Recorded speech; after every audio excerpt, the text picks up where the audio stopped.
Un éclat de verre brisé déchire le silence de leur appartement parisien. Jean, figé, serre le poing jusqu'à ce que la douleur pulse dans ses veines. « J'aime un autre », murmure Pierre, son mari, brisant 5 ans de promesses.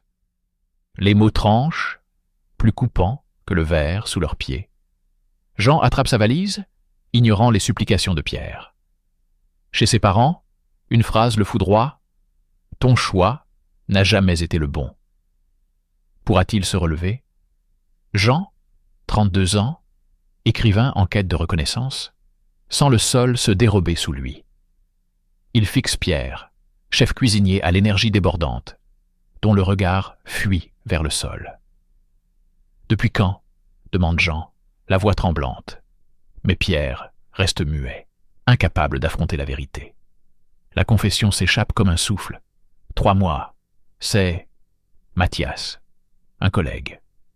Jean vacille, le nom de l'inconnu s'enfonçant comme une aiguille dans sa poitrine. Il n'y a pas de cri, pas de dispute, juste un vide qui s'installe, engloutissant les souvenirs de leur nuit à planifier une adoption, leur rire partagé sur les quais de la Seine, leurs promesses murmurées sous les étoiles. « Pourquoi ?» demande Jean, mais la question reste en suspens.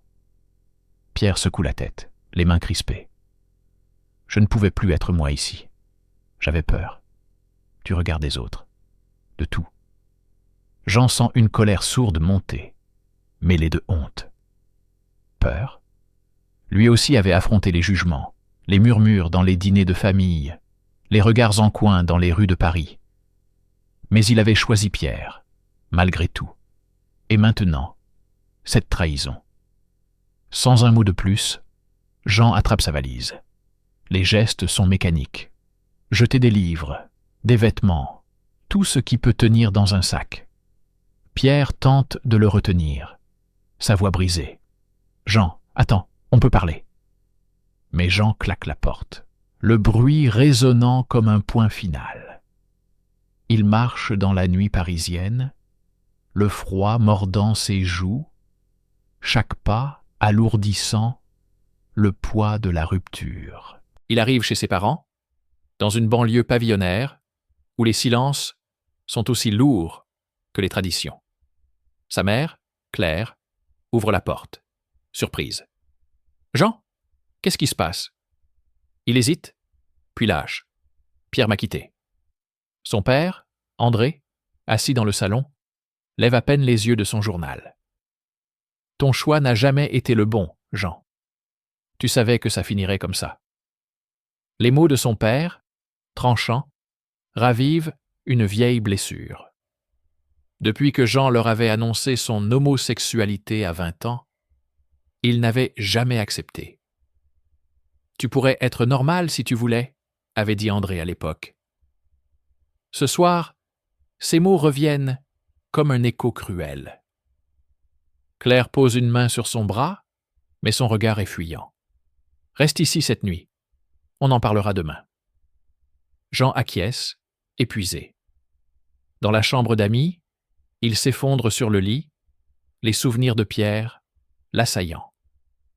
Les matins où Pierre lui apportait un café brûlant, ses éclats de rire dans leur cuisine, leur rêve d'une vie à deux, officialisé par un mariage il y a 5 ans. Tout cela, balayé par un « j'aime un autre ». Le lendemain, Jean prend une décision. Rester à Paris, où chaque coin de rue lui rappelle Pierre, est insupportable. Il appelle un ami à Lyon, qui lui propose un canapé pour quelques jours. « Viens Jean, change d'air. » Lyon, une ville loin des souvenirs, semble être une échappatoire. Il boucle sa valise, achète un billet de train et part sans regarder en arrière. Mais dans le wagon, entre les paysages flous, une pensée le hante. Comment reconstruire une vie quand tout ce qu'il croyait solide s'est effondré? À Lyon, Jean trouve un petit appartement, un refuge temporaire. Il tente d'écrire, mais les mots ne viennent pas. Ses collègues à la librairie, où il travaille à mi-temps, posent des questions indiscrètes. Alors, plus de mari? Les murmures dans son dos le suivent comme une ombre. Il s'inscrit à un groupe de soutien LGBT, espérant trouver du réconfort. Mais là, face à des visages inconnus partageant leur lutte, il se sent encore plus seul. Leurs histoires d'acceptation, de combats gagnés, contrastent avec son propre chaos. « Je ne suis pas comme eux », pense-t-il, quittant la réunion, plus perdu qu'en arrivant. Chaque nuit, il fixe le plafond, repensant à Pierre. Était-ce sa faute? Aurait-il pu sentir la distance grandir? Les dîners silencieux, les soirs où Pierre rentrait tard, prétextant le travail. Les signes étaient là, mais Jean les avait ignorés, trop occupé à courir après ses propres rêves d'écrivain. Maintenant, il n'a plus que des regrets et une valise pleine de questions, sans réponse. Un appel de sa mère interrompt ses pensées. « Jean, reviens à la maison, on s'inquiète. » Mais il refuse. Retourner chez ses parents, c'est affronter leur désapprobation, leur silence lourd de reproches. Il veut se prouver qu'il peut avancer seul, même si chaque pas semble le rapprocher d'un abîme. Lyon, avec ses ruelles étroites et son anonymat, deviendra-t-il un nouveau départ ou une nouvelle prison? Jean l'ignore, mais il sait une chose. Il doit se battre, ne serait-ce que pour ne pas sombrer. Lyon s'étend sous un ciel gris, mais pour Jean, 32 ans, la ville est une cage d'anonymat. Chaque matin, il traîne son stylo sur une page blanche, incapable d'écrire. Les mots, autrefois son refuge, se dérobent, remplacés par le souvenir de Pierre murmurant « J'aime un autre ». À la librairie où il travaille, les regards en coin des collègues creusent son isolement. « Alors, plus de mari ?» lance une voix moqueuse. Jean baisse les yeux, ravalant sa colère. Il s'installe dans un petit appartement prêté par un ami, un espace étroit où il entasse ses cartons. La nuit, il fixe le plafond, les souvenirs de Paris l'assaillant. Les dîners où Pierre racontait ses journées en cuisine, leurs projets d'adoption, leurs éclats de rire sur les ponts de la Seine. Tout cela semble appartenir à une autre vie. Il tente de contacter Pierre, mais son numéro est bloqué. La douleur de la trahison se mêle à une question lancinante. A-t-il jamais été assez pour lui? Jean cherche un ancrage. Sur un coup de tête, il s'inscrit à un groupe de soutien LGBT à Lyon. La première réunion, dans une salle communautaire, est un mélange de chaleur et de malaise. Une femme parle de son coming out triomphant. Un jeune homme raconte son mariage. Jean écoute, mais leur victoire semble inaccessible. Quand son tour arrive, il murmure « Mon mari m'a quitté. Je ne sais pas qui je suis sans lui. » Les regards compatissants le pèsent, plus qu'ils ne le soutiennent. Il part avant la fin, convaincu qu'il n'appartient pas à ce monde. Au travail, la situation empire. Une collègue, Louise, l'interroge sans tact. « C'est vrai que ton ex t'a trompé avec un autre cuisinier ?» Les rumeurs se propagent, alimentées par des clients indiscrets. Jean se sent exposé, jugé. Un jour, un homme d'âge mûr, client régulier, lui glisse « Tu devrais te trouver une femme, ce serait plus simple. » Jean serre les dents, mais chaque remarque est un coup de plus à sa confiance. Il tente de se plonger dans l'écriture pour échapper à la solitude. Un roman qu'il a commencé il y a des mois, une histoire d'amour brisée, reste inachevé. Chaque phrase qu'il trace ramène Pierre, leur dispute silencieuse, les soirs où ils s'endormaient sans se parler. Il déchire ses brouillons, frustré. « Pourquoi je n'arrive à rien ?» se demande-t-il, le poing serré. La réponse arrive dans un moment de clarté brutale. Il n'écrit pas, parce qu'il ne sait plus qui il est. Un appel de sa mère, Claire, interrompt ses pensées. « Reviens à la maison, Jean. On peut t'aider. » Mais Jean refuse. Retourner chez ses parents, c'est affronter leur désapprobation, leur silence lourd de reproches. « Je vais bien », ment-il, la voix rauque. Il raccroche, mais le poids de leur jugement reste. Son père, André, n'a jamais accepté son homosexualité, et les mots « ton choix n'a jamais été le bon » résonnent encore. Jean décide de se battre. Il s'inscrit à un atelier d'écriture à Lyon, espérant retrouver sa voix. La première session est intimidante. Des écrivains confiants lisent leurs textes, tandis que Jean griffonne des phrases incohérentes. Mais une participante, Camille, remarque son malaise et l'invite à prendre un café après l'atelier. « Tu as l'air de porter un sacré poids », dit-elle avec douceur. Jean hésite, puis se confie. La trahison de Pierre, le rejet de ses parents, le vide qui grandit en lui. Camille écoute, sans juger. « Tu n'es pas seul, même si tu le crois », dit-elle. Ce moment marque un tournant. Jean commence à fréquenter l'atelier régulièrement, trouvant du réconfort dans les échanges. Mais la société ne lui facilite pas la tâche. Un soir, en rentrant, il trouve un mot glissé sous sa porte. « Les gens comme toi n'ont pas leur place ici. » Le message, anonyme, le glace. Il le froisse, mais la peur s'installe. Lyon, qu'il voyait comme un refuge, devient un nouveau champ de bataille. Pourtant, Jean refuse de céder. Il se force à sortir, à marcher dans les rues, à affronter les regards. Il s'accroche à l'atelier, où Camille devient une alliée. Elle lui présente d'autres écrivains, certains ouvertement queer, qui partagent leur propre lutte. Leurs histoires, bien que différentes, résonnent avec la sienne. Pour la première fois, Jean sent une lueur d'espoir. Peut-être n'est-il pas aussi seul qu'il le pensait. Mais la douleur ne disparaît pas. Chaque nuit, il rêve de Pierre, de leurs dernières paroles. Il se réveille en sueur, le cœur battant, cherchant un sens à ce vide. Il sait qu'il doit avancer. Mais comment? La réponse, il le pressent, viendra de lui-même, s'il trouve le courage de se redécouvrir. Jean arpente les rues de Lyon, le pas lourd, cherchant un sens à sa nouvelle vie. Les mots d'un voisin, « Les gens comme toi n'ont pas leur place ici », résonnent encore. Mais il refuse de se cacher. À 32 ans, il veut se reconstruire, même si chaque tentative semble glisser entre ses doigts. L'atelier d'écriture devient son refuge. Là, il partage ses textes, hésitants mais sincères, et Camille, sa nouvelle amie, l'encourage à persévérer. Pourtant, une peur tenace le retient. Et si ouvrir son cœur à nouveau le brisait encore? Un soir, à une lecture publique organisée par l'atelier, Jean lit un extrait de son roman inachevé.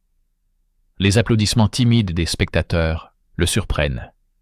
Parmi eux, Antoine, un artiste de 30 ans, s'approche avec un sourire franc. « Ton texte, c'est comme une toile brute, pleine d'émotions, » dit-il, les yeux brillants. Jean, troublé, bredouille un merci.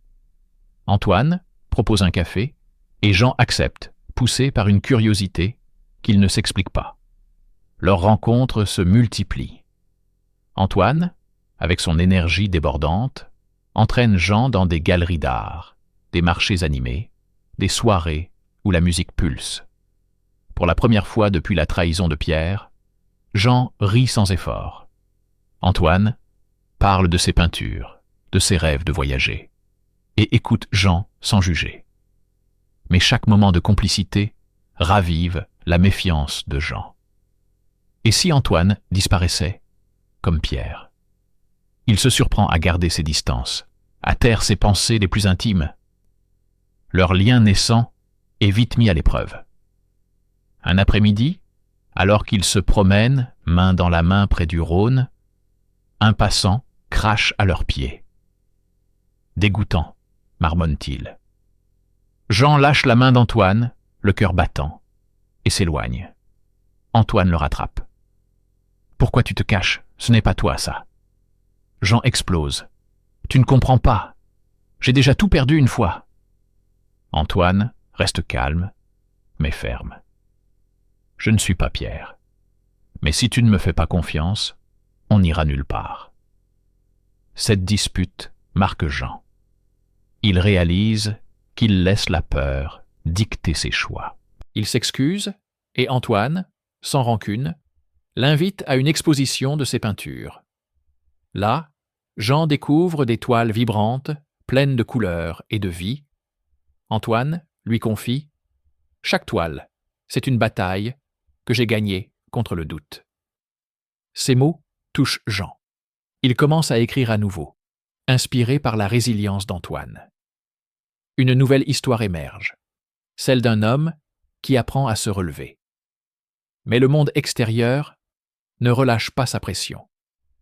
Un soir, en rentrant, Jean trouve une nouvelle note anonyme sous sa porte. « Pars d'ici. » La colère monte, mais il la ravale. Il montre le mot à Camille, qui insiste pour qu'il signale l'incident. Jean refuse, craignant d'attirer plus d'attention. « Je veux juste vivre, » dit-il, la voix brisée. Camille le pousse à rejoindre une marche locale pour les droits LGBT. « Tu n'es pas seul, Jean. Battez-toi avec nous. » Jean hésite, mais finit par y aller. La marche, bruyante et colorée, est un mélange de joie et de défi. Des pancartes proclament « L'amour est l'amour », mais des contre-manifestants crient des insultes depuis le trottoir. Jean sent la peur revenir, mais Antoine, à ses côtés, lui serre la main. « On est là, ensemble », murmure-t-il. Pour la première fois, Jean se sent porté par une force plus grande que lui. Il lève le menton, défiant les regards hostiles. Pourtant, la crainte persiste. Un appel de sa mère, Claire, ravive ses doutes. « Tu fais parler de toi à Lyon, » dit-elle, la voix tendue. « Ton père est furieux. Pourquoi tu t'exposes comme ça ?» Jean, blessé, réplique « Parce que je veux être moi, maman. » Il raccroche, le cœur lourd. Il se demande si sa famille l'acceptera un jour. Antoine, en apprenant l'appel, l'encourage.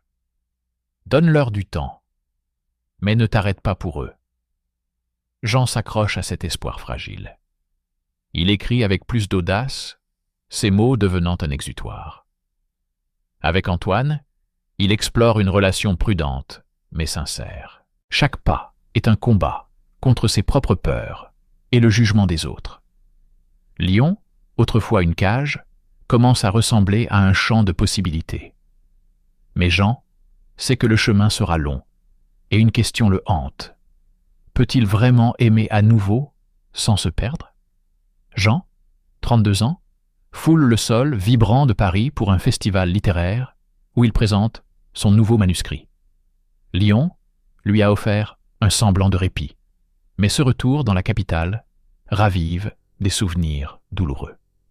Antoine, à ses côtés, lui serre la main avant qu'il monte sur scène.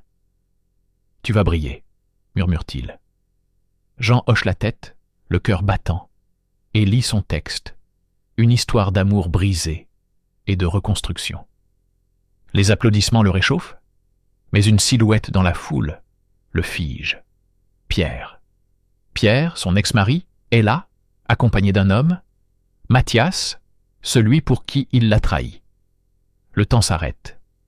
Jean descend de scène, les jambes tremblantes, et se dirige vers eux, poussé par une force qu'il ne contrôle pas.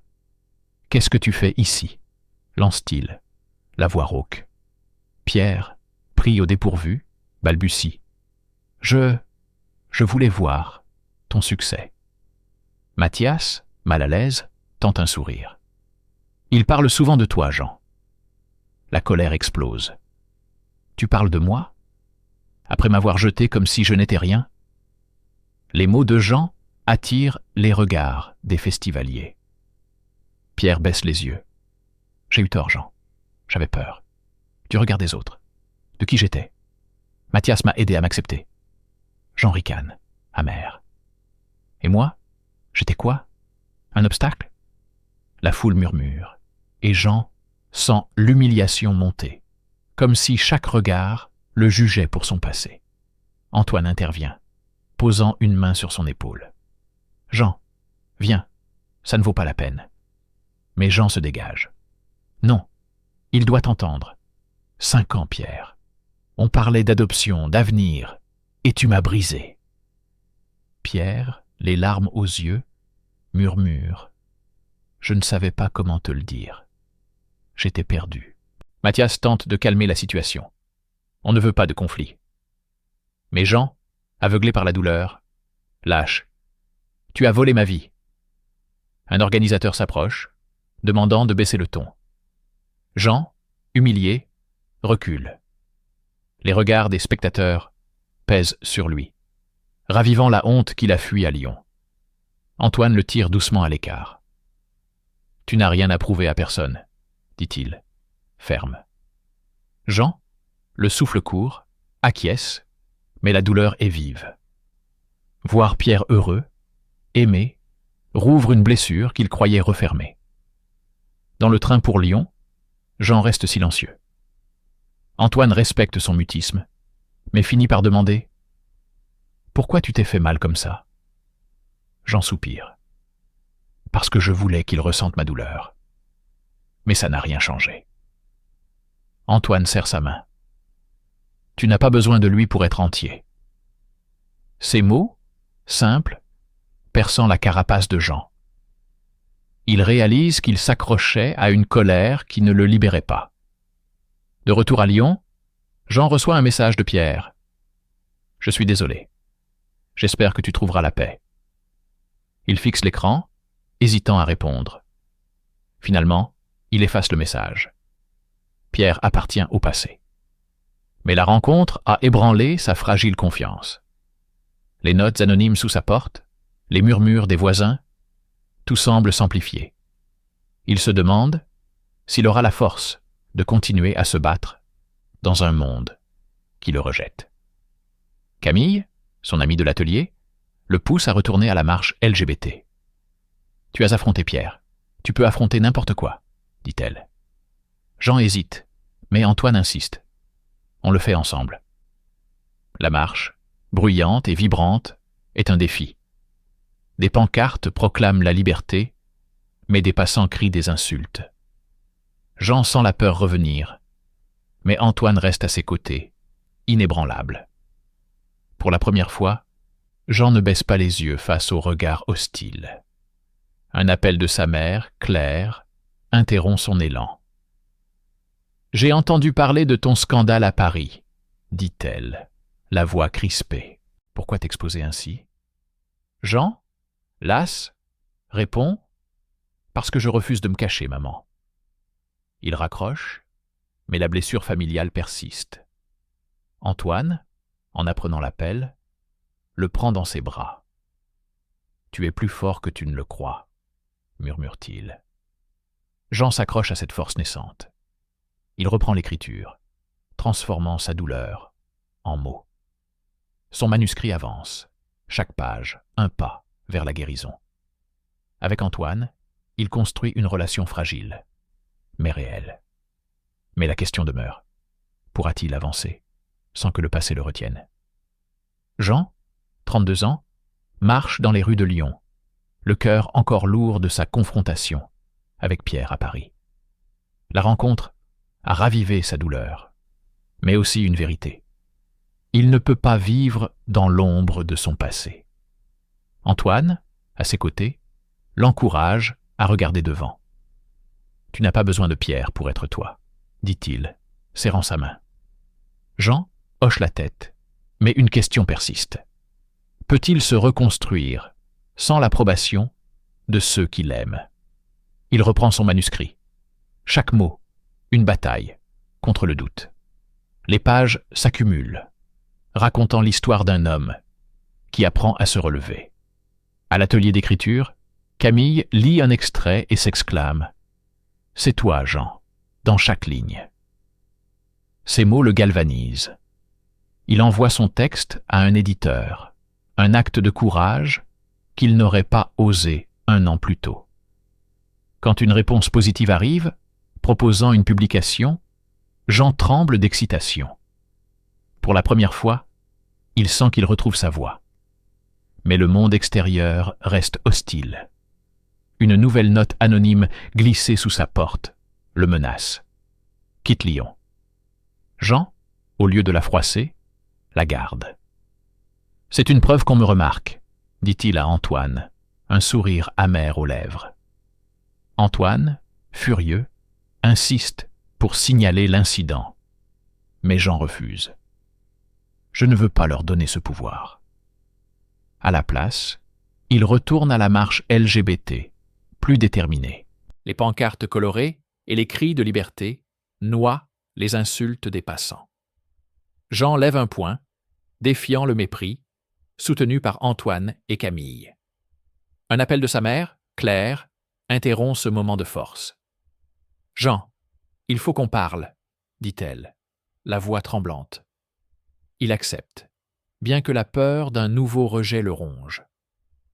À leur maison, en banlieue parisienne, il trouve sa mère seule.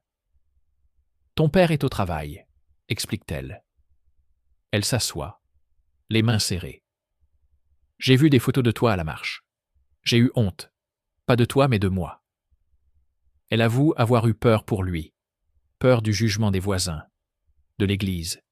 « Mais te voir si fort, ça m'a fait réfléchir. » Jean, ému, murmure « Je veux juste être moi, maman. » Elle le prend dans ses bras, une étreinte qu'il n'a pas connue depuis des années. Son père, André, reste distant, mais Claire promet. Il viendra. Donne-lui du temps. Jean acquiesce, un poids se levant de ses épaules. De retour à Lyon, il reçoit un courriel de Pierre. « J'ai lu ton extrait au festival. Je suis fier de toi. Pardon pour tout. » Jean fixe l'écran, partagé entre colère et apaisement. Il ne répond pas.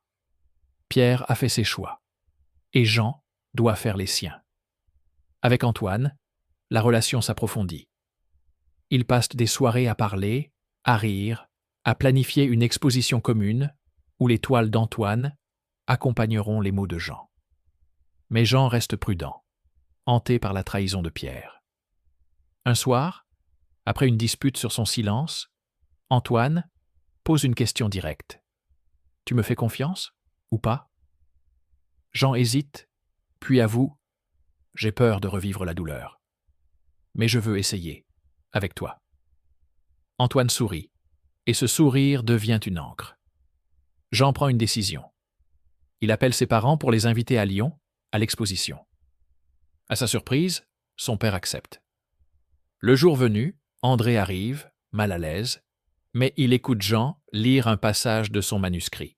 Après, il pose une main sur son épaule, un geste muet, mais lourd de sens. « Je ne comprends pas tout, mais je vois que tu es heureux, » dit-il. Jean retient ses larmes, sentant un pont fragile se construire. La vie n'est pas parfaite. Les notes anonymes continuent, et les murmures des collègues persistent. Mais Jean ne se cache plus. Il marche avec Antoine, main dans la main, défiant les regards. Son livre, publié, trouve un public. À l'atelier, il inspire d'autres écrivains, partageant son parcours.